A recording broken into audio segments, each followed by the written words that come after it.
이제 관련된 표현인데, 이 관련된 표현은 이제 이거 정도는 알아두시면 좋다 이 얘기입니다. 그래서 우선 강호의 병이 깊어져 있는데, 이게 그러니까 강호가도류의 작품을 딱 볼 때 뭐다? 이게 테마가 강호가도야.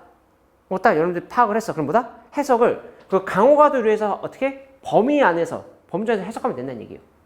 그러면은 이 강호가 이제 자연이죠. 자연의 병이 깊었다는 거 무슨 말이야? 보통 강호가도류라는 그 테마를 잘 모르는 학생들은 어떻게? 몸이 아파. 몸이 아파서 뭐다? 몸져 누워 있어. 이렇게 생각하는데, 물론 작품마다 그렇게 해석하는 것도 있긴 있습니다. 있긴 있는데, 저는 이제 강호가도류에서 그 일반적인 차원에서 해석을 해드리는 거예요. 그래서 얘는 이제 뭐냐면은 자연에 푹 빠졌다는 의미입니다. 자연에 푹 빠졌다는 의미로 쓰이는 게 많이 쓰입니다.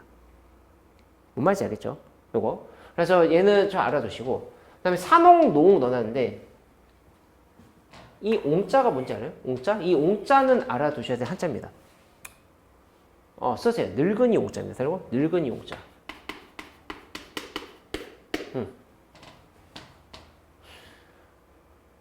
그러면 산옥이 뭔지 알아요?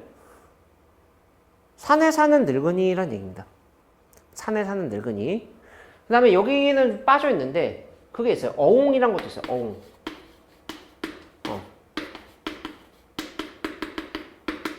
어옹. 옹은 저 옹자고. 그러면 어옹은 뭘까요? 어촌에서 물고기 잡으면서 사는 늙은이라는 뜻입니다. 그럼 노옹은 그냥 이제 늙을 노자에 이제 그 늙은이 옹자니까 그냥 나이 드신 노인이라는 뜻이고. 신선은 알죠? 신선은 되게 중요하죠. 신선이 뭐죠? 귀신 신자의 선자는 무조건 아셔야 됩니다. 선자는 무조건 아셔야 돼요. 뭐죠? 이게 하여튼 이것도 신선 선자입니다. 한자 자체가. 왜 신선 선자냐? 신선은 나중에 어휘 할 때 하겠지만 도교 사상과 관련된 건데, 하여튼 신선들은 이제 뭐죠? 먹지도 않고 산다고 하고, 어떻게 죽지 않고 산다고 하잖아요. 그리고 신선들은 속세가 아니라 어디서 살죠? 자연에서 살죠. 그렇죠? 그래서 산에 사는 사람의 뜻입니다. 이게 매산자나 산. 이게 사람 인자를 왼쪽 이렇게 하죠. 그렇죠?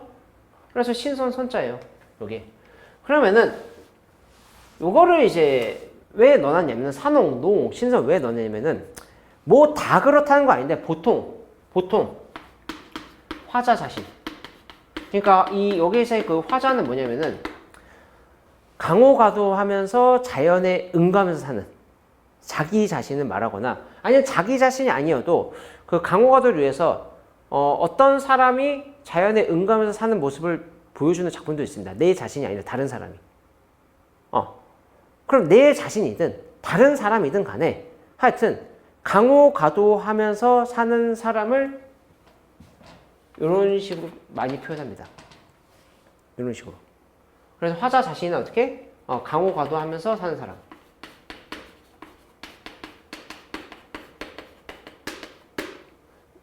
그럼 왜 늙은이라고 표현하냐면은 보통 젊을 때는 이제 속세에서 열심히 일할 거 아니에요. 에너지 넘치니까. 근데 우리가 보통 나이 들면 뭐 하죠? 은퇴하죠. 은퇴하잖아. 얘나 지금이나 똑같이 나이 들면 일 하기 힘들어요. 은퇴를 하는데, 은퇴를 하면 보통 어디서 쉬고 싶죠? 혹시 자연에서 어떻게? 유유자적하면서 쉬고 싶잖아. 그래서 이제 속세를 떠났거나 아니면 어떻게? 정계를 은퇴해서 자연에서 유유자적하게 사는 화자나 또는 그런 다른 사람의 모습을 이런 식으로 많이 표현합니다. 이해가죠?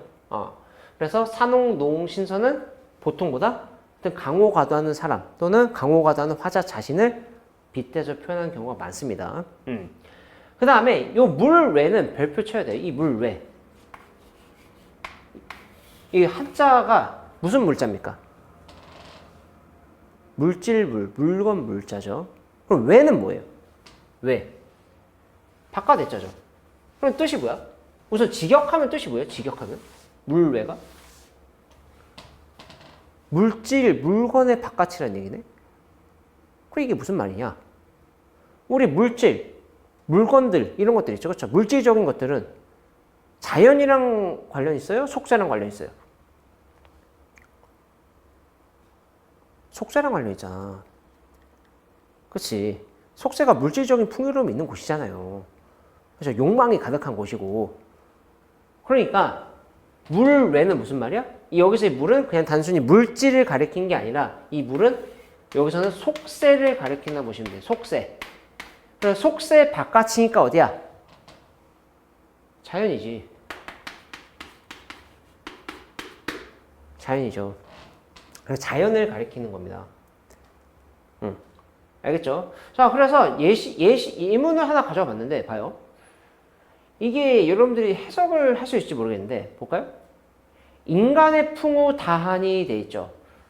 자, 인간은 말 그대로 사람입니다. 사람의 풍우, 무슨 풍? 바람풍, 비우자죠. 그럼 인간의 바람과 비가 무슨 다? 마늘 다자입니다. 다 기본 한자예요. 모르시는 분들은 써요.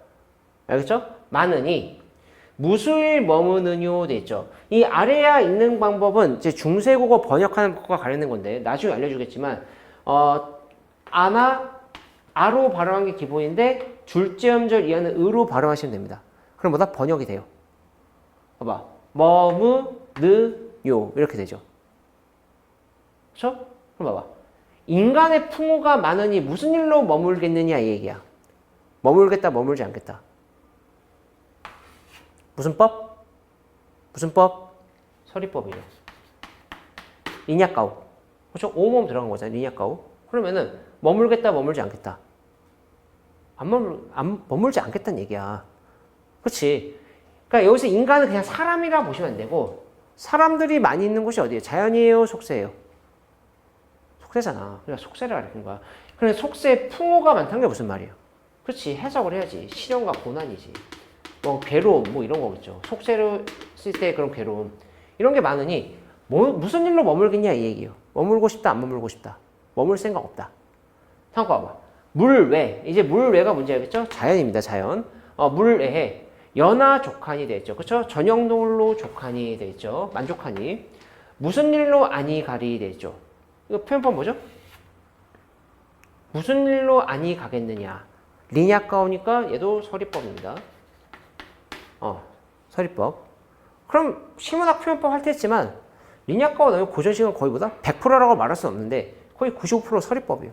그럼 무슨 일로 아니 가겠느냐? 가겠다 안 가겠다? 반대를 얘기하면 된다. 그래서 서리법은 간다. 가겠다 이 얘기입니다. 알겠죠? 자, 이 족자가 여러분들이 뭐죠? 발족자로 많이 알죠. 그렇죠? 맞아요. 발족자입니다. 발족자인데 뭐 족발할 때 그거잖아. 근데 이 강호가들에서는 저게 발족자로 쓰이는 일을 제가 다 한 번도 못 봤습니다. 이게 만족하다 할 때 족자입니다. 그럼 무슨 말인지 알겠어요? 그래서 자연에서는 자 봐요. 이게 전형 노을이라는 뜻인데 이거 몰라도 될까 안 될까요? 돼요. 만약에 이게 여러분들 모른다 쳐봐. 단어 모른다 쳐봐요. 그러면은 테마가 뭐라 그랬죠? 강호가도야. 그러면은 물 외에 연하라는 걸로 만족한대. 그럼 얘는 뭐야? 긍정이야, 부정이야? 긍정이지. 긍정이니까 뭐라고 해석하면 돼? 사전적 뜻은 못해도 자연 친화적인 거, 자연과 관련된 거는 이렇게 보시면 충분합니다. 뭐 내신이나 모의고사에서 연하의 뜻을 쓰시오. 뭐 이런 건 거의 안 나와요. 알겠죠? 그래서 고전 시가가 기본적인 배경 지식만 깔고 있으면은 현대시보다 더 쉽습니다. 근데 여러분들은 지금 그보다 그게 안 잡혀 있으니까 훨씬 더 어렵게 느껴졌던 건데 이제 슬슬 그런 이제 가려움증이 어떻게 해소가 돼야 됩니다. 자, 넘겨볼게요. 그 다음에 이제 연하고지 천석공학 연하이 일어나는데 그 한자 성어는 그 자연 친화적과 관련된 한자 성어는 좀 외워두시는 게 좋아요. 우선 이 한자 성어 같은 경우는 어떻게 뭐 시문 중간중간에 나올 때도 있고 내신에서는 한자 성어를 이런 걸 잘 물어봅니다. 그래서 한번 이거는 정리만 해보면은 연하고지가 천석공학은 뭐냐면은 자연의 아름다운 경치를 몹시 사랑하고 즐기는 성질이에요. 그래서 이거 다른 말로 이제 성벽 이렇게 돼요. 그래서 성벽이 뭐냐? 일종의 뭐다? 중독 증세라고 보시면 됩니다. 푹 빠진 거야. 알겠죠? 이해가요? 그래서 자연에 푹 빠진 그 성벽을 우리가 뭐란다? 연하고지 천석공학이라고 하고 연하희리는 안개와 노을과 빛나는 햇살이라는 뜻이죠. 그렇죠? 그래서 얘는 아름다운 자연 경치를 빗대서 이르는 말입니다. 그래서 강호가도류에서 많이 나오는 한자 성어니까 알아주시는 게 좋습니다.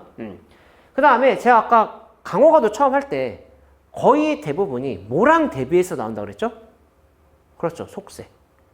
그러니까 속세와 관련된 어휘도 좀 알아두시는 게 좋습니다. 그럼 뭐 많죠. 많은데 그걸 우리가 다 할 수는 없지만 그래도 많이 나오는 거 대표적인 것만 몇 개 좀 잡고 봐도 좋겠죠. 그래서 세속과 관련된 표현을 이제 몇 개 넣어놨는데 우선은 얘는 되게 중요해요. 별표쳐요. 홍진. 특히 이 진짜가 되게 중요합니다. 진짜. 진짜가 이제 뭐냐면은 얘가 써요. 티끌 진짜입니다. 먼지라고 보시면 돼요. 먼지. 티끌 진짜. 그럼 홍은 이제 불구롱자거든요. 불구롱자. 그럼 얘가 이제 속세를 가리켜요. 속세. 그리고 속세를 왜 붉은 먼지라고 얘기했는지 알겠어요? 그러니까 강호가도에서는 하여튼 속세가 긍정이야, 부정이야. 부정적인 대상의 공간이잖아. 그러니까 자연의 빛에보다 욕심 많고 탐욕스러운 욕심도 많고 지저분한 곳이라는 얘기입니다. 먼지가 많이 날리는 보다 지저분한 곳이라는 얘기 인식이 들어있는 거예요. 요게 이해가죠? 그래서 제일 많이 나온 게 이렇게 홍진 이렇게 해서 나오는데 홍자 빠지고 나올 때도 있어요. 그러니까 제가 아까 말씀드린 게 보다 이 진짜는 아셔야 돼요. 그래서 속세를 이제 진세라고 돼. 이제 세상세자 써가지고 이 진세라고도 하는데 이렇게 진세. 그럼 뭔지 알겠어요? 더러운 세상이라는 뜻입니다. 먼지 많은 세상이라는 얘기입니다. 그러니까 이 말 자체가 뭐야? 속세에 대해서 부정적인 의미가 좀 담겨있다고 보시면 돼요. 그 다음에 입신양명은 많이 들어왔죠. 입신양명이 뭐예요? 출세하는 거예요. 출세. 출세. 그래서 이게 입신이 뭐냐면은 이 입이 모르시면 안 돼요. 입은 뭐냐면 설립자입니다. 앉아있다의 반대말 서있다. 그 다음에 설립자인데 주음 법칙에서 어떻게 립신하자고 어떻게 입신하는 거고 신은 뭐죠? 몸신자예요. 그래서 양은 이제 떨칠 양자고 명은 이름 명자입니다. 그럼 뭐야? 몸을 일으켜 세워서 내 이름을 떨친다. 그럼 내 이름을 떨친다는 게 무슨 말이야? 유명해진다는 얘기입니다. 유명해진다. 알겠죠? 그러니까 옛날에는 유명해진 거, 출세한 것 중에 한 방법이 뭐죠? 벼슬밖에 없었어요. 벼슬. 선생님, 장사를 잘해가지고 농사를 잘 지어서 돈을 많이 벌어도 출세한 거 아닙니까? 맞죠. 그것도 맞는데. 근데 옛날에 조선시대 때는 상업을 뭐 했죠? 천시업했죠. 그래서 산농공상해서 상업이 가장 뭐다? 상업하는 사람 어떻게 가장 밑에 놓잖아요. 그러니까 뭐다? 재물은 많아도 어떻게? 신분적으로, 사회적으로 어떻게? 완전 이제 뭐다? 천시 받는 게 상인이었어요. 상인. 뭐 농사는 뭐 그래도 뭐죠? 그래도 이제 산농공상에서 이제 양반 다음으로 중요한 게 농사. 그러니까 옛날에 조선시대 그 뭐야? 농경 중심 사회니까 뭐 농사는 그렇다 치더라도 하여튼 농사 짓는 사람도 평민이니까 신분적으로 밑에 있는 사람이죠. 그렇죠? 그래서 부와 명예를 다 누릴 수 있는 건 옛날에 오지보다 벼슬, 과거급제 이거밖에 없습니다. 뭐 부귀의 공명은 알죠? 부유해지고 귀해지고 어떻게 유명해지는 거가 다 속세와 관련된 거고 삼공 삼정승은 제가 그냥 넣어놨는데 보다 높은 벼슬입니다. 좌의정, 영의정, 우의정. 근데 등등이죠. 그러니까 등등이니까 뭐냐면은 세속과 관련된 표현은 이것만 있는 게 아니에요. 이것만 있는 게 아닌데 대표적으로 뭐다? 요거를 잡고 가신 게 좋다. 특히 무조건 외워야 되는 게 뭐다? 요 진짜는 무조건 아셔야 됩니다. 진짜는.